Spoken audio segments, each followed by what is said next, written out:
Okay, this presentation is about um, introductions and conclusions, in particular for problem solution essays.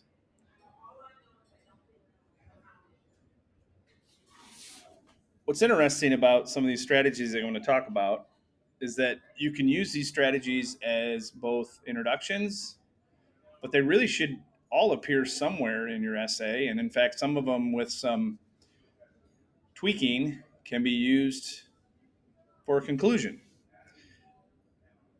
But they are elements of a problem solution essay that should appear anywhere, um, should appear somewhere in a problem solution essay. And if you use them in the intro, there's some particular things to think about. So first of all, I want to cover review what introductions are supposed to do, and in particular, what they do in a problem solution essay. So an introduction establishes ethos. An introduction really establishes who you are and why we should listen to you. And this really matters in a problem solution because your audience is people who don't believe that what you think is a problem is a big problem.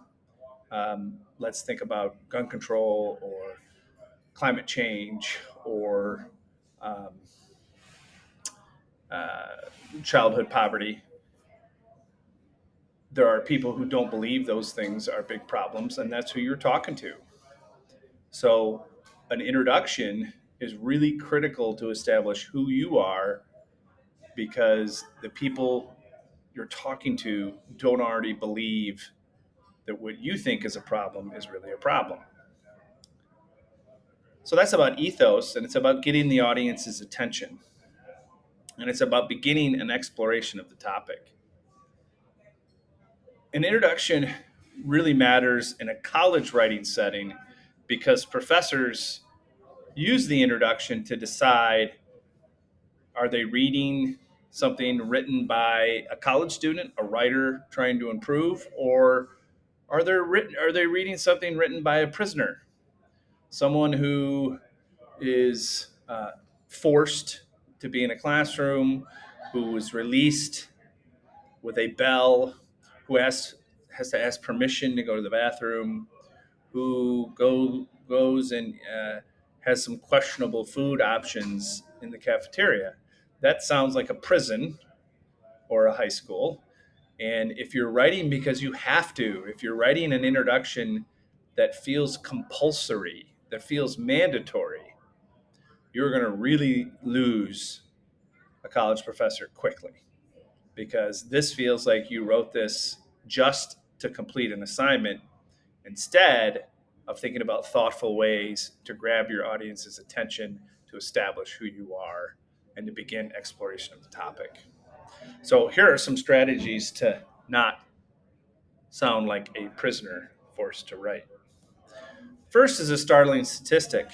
Um, First of all, in any problem solution essay project, you should have startling statistics.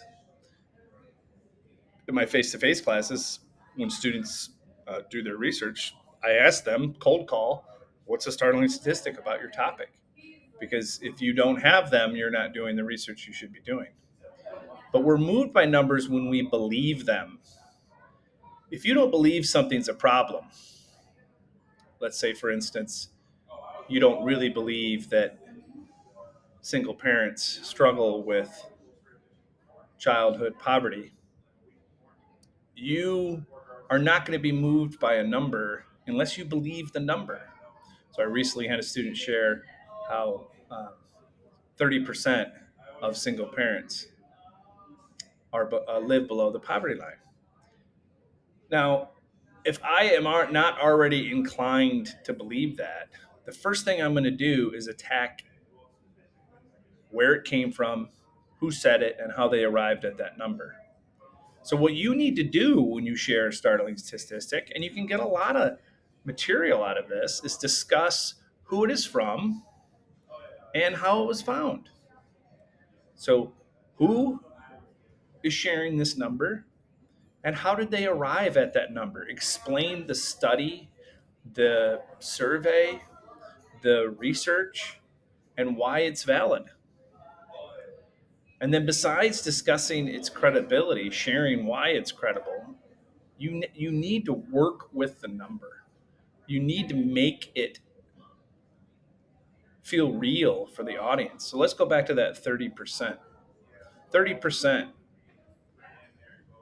of single parents live below the poverty line. Most teenagers grow up in a world where they're surrounded by single parents or are the children of single parents themselves. Some statistics about the percentage of single parents in a particular environment or school would be interesting. Those numbers can be found. I just saw some about the Lansing School District. Really contextualizing the number. So 30% means that out of 10 kids playing on the playground that are the children of single parents, 3 of them struggle to eat lunch. 3 of them don't have the latest technology, video game, flashy brand of clothing. 3 of the 10 don't take a spring break.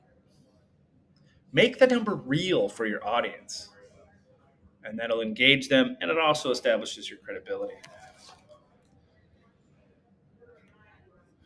Another great way to start a problem solution essay is to explore expert testimony. And these are questions that you should have answers to as you become an expert about your topic. Who is the leader in this field?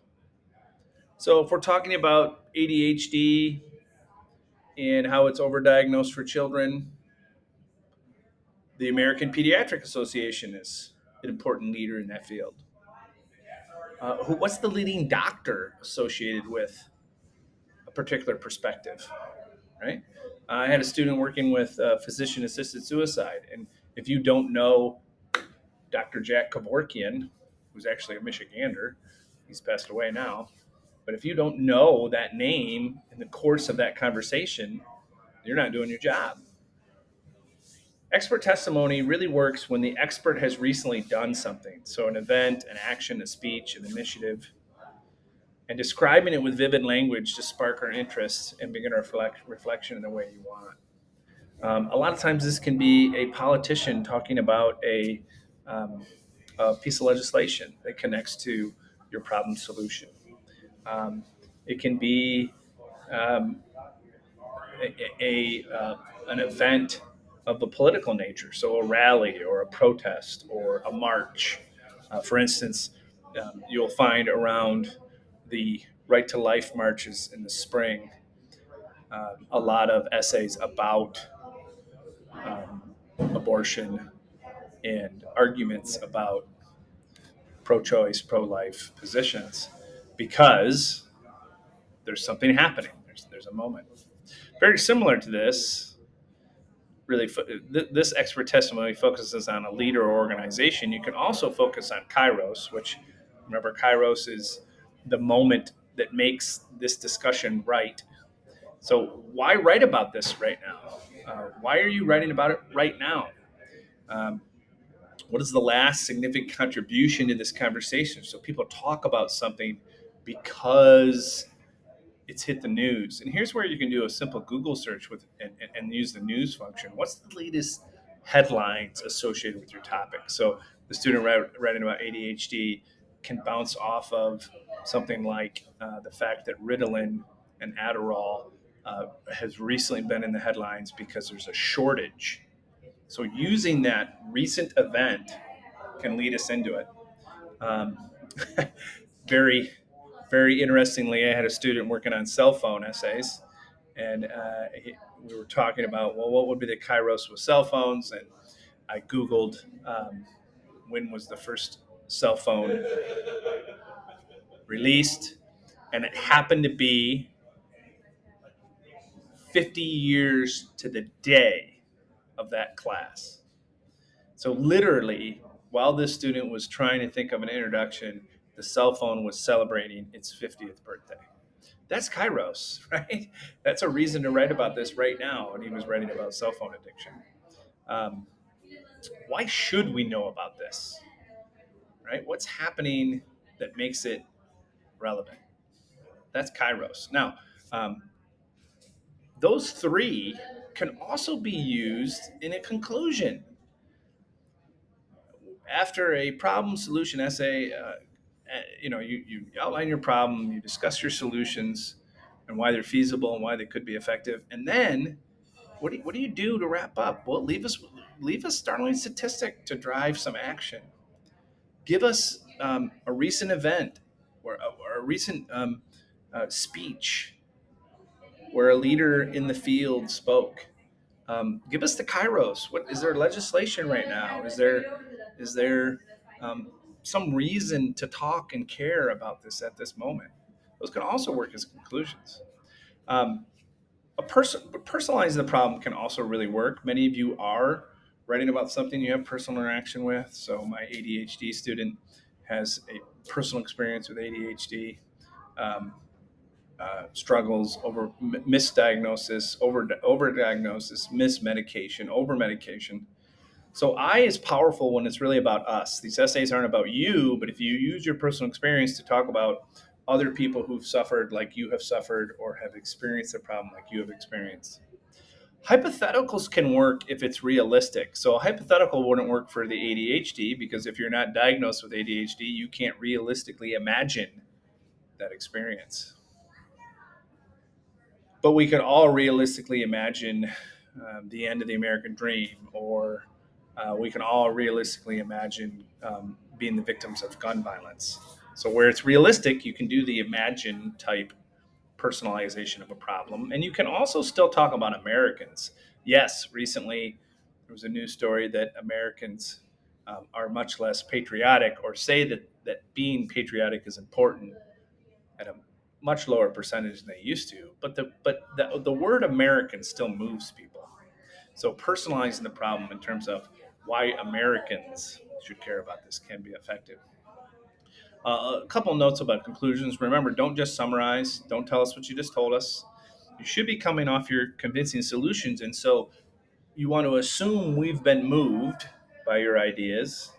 How can we get involved? Is a great conclusion strategy. Why should we get involved? Chapter 13 also outlines some rhetorical strategies that you could use, but it's really important you have a strong last line. How will the future be different if your solutions work? Can be effective. When you look in chapter 13, pay particular attention to the anaphora, which is the repetition of words or phrases at the beginning of sentences. So a great example of anaphora is the "I have a dream" speech. I have a dream. Da da da da. I have a dream. Da da da. That repetition, using something like that in a conclusion is often celebrated. So that's just some thoughts about the intros and conclusions with the problem solution essays, and those are the kinds of things you think about closer to a final draft. As always, if you'd like to talk about these concepts anymore, don't hesitate to reach out to me. Peace.